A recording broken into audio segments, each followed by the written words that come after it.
kasih Tan Sri Ketua. Terima kasih Yang Berhormat Menteri. Dalam jawapan pada soalan asal tadi, Yang Berhormat Menteri ada menyebut bahawa isunya adalah persoalan khilaf. Dan khilaf ini seperti mana kita sedia maklum, khilaf fi ummati rahmah. Ini bukan hadis. Perbezaan pendapat di kalangan umat itulah merupakan satu rahmat. Tidak ada beza mungkin dari segi khilaf fiqhnya, mungkin antara apa yang disebut sebagai Wahabi ke Syafi'i ke Maliki ke Hanafi ke hatta Ibadi ke ataupun Zahiri dan sebagainya. Isunya adalah apakah dia aspek ancaman yang dilihat kepada gerakan Wahabi ini, tang mana yang dilihat ianya sebagai satu ancaman. Sebab tadi Yang Berhormat Menteri telah menyebut bahawa telah pun diputuskan oleh Majlis Fatwa Kebangsaan tidak ada yang salah pada mereka ini, akidahnya ke ataupun permasalahan fiqh. Kalau permasalahan fiqh, kita Syafi'i dengan Hanafi pun banyak perbezaan dari segi fiqh ini. Jadi tidak timbul isu bagi saya di situnya. Kerana saya melihat selain daripada kita mungkin berhati-hati mengurus perbezaan pandangan dan pendapat di dalam fiqh ini, saya bimbang takut-takut kita terbawa-bawa ya dengan satu usaha yang sedang digerakkan di dunia luar daripada Islam untuk melabelkan kumpulan-kumpulan Islam. Contohnya Al-Wahabi ini dilabelkan sebagai golongan teroris, Salafi dilabelkan sebagai golongan teroris. Tadi Yang Berhormat Menteri telah menyebut gerakan ini yang dipimpin oleh Al-Imam Muhammad Abdul Wahab adalah merupakan satu gerakan reformis yang membawa satu reform di semenanjung tanah Arab pada ketika itu. Selain daripada itu, Yang Berhormat Menteri, saya juga ingin mendapat pandangan daripada pihak kementerian tentang apa pula pandangan Yang Berhormat Menteri dan juga JAKIM terhadap gerakan Syiah. Adakah ini juga dilihat sebagai satu ancaman ataupun ianya boleh juga dikategorikan sebagai diraih perbezaan pandangan dan pendapat, kerana di sana terdapat perbezaan dari segi mungkin aspek-aspek akidahnya, fiqahnya antara Wahabi dan juga Syiah. Terima kasih Tan Sri.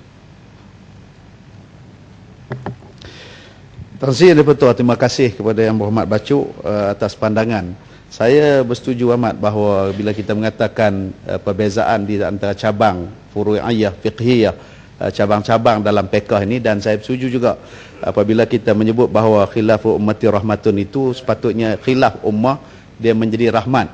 Tetapi apa yang berlaku hari ini, khilaf itu dibesarkan sehingga ianya menimbulkan satu perasaan dan juga keadaan sensitiviti di kalangan umat. Mengambil contoh yang paling mudah, iaitulah apabila amalan kita membaca tahlil sebagai contoh, bacaan Yasin pada hari-hari tertentu, tapi oleh kerana dilabelkan sebagai satu bid'ah, yang bid'ah akhirnya digolongkan dalam kesesatan, maka kelompok yang membaca dan kelompok yang menegah pembacaan itu dia bertembung di antara satu pertemuan, sehingga akhirnya bukan sampai kepada sekadar mengatakan bid'ah semata-mata, akhirnya dia membawa kepada kesesatan dan sesat itu dibawa sampai ke dalam neraka.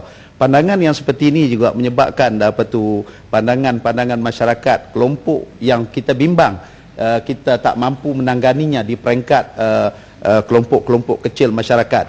Dan saya bimbang oleh kerana kelompok pegangan ini dia begitu besar, dia bimbang. Ambil contoh Tan Sri, lawan bola walaupun tak ada cabang perbezaan, cuma beza hanya sekadar penyokong Malaysia dengan Indonesia, tapi terpaksa dinaikkan kepada Barakuda.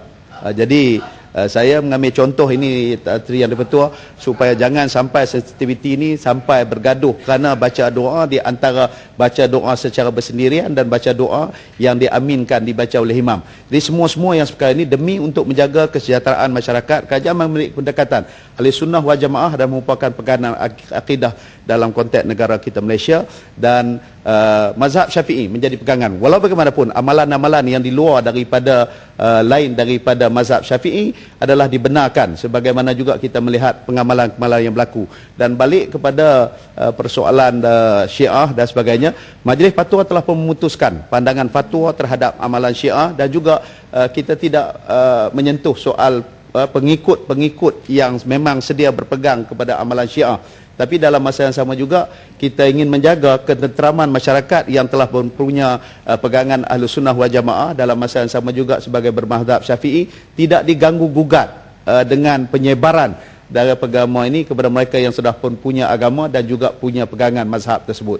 Jadi demi untuk menjaga keharmonian masyarakat 28 juta umat Islam dan juga termasuk yang bukan Islam dalam konteks negara kita Malaysia, inilah yang kita sering pertahankan demi untuk kebaikan negara. Terima kasih Tan Sri Ketua. Tan Sri, dengan izin Tan Sri, satu soalan. Cukup yang berhormat. Banyak soalan yang telah Yang tak dapat berhormat, dijawab tadi, Tan Sri. Yang berhormat Tuan Kepala Segaran Anak Terima kasih, Tan Sri. Merugusan Ibu Barat.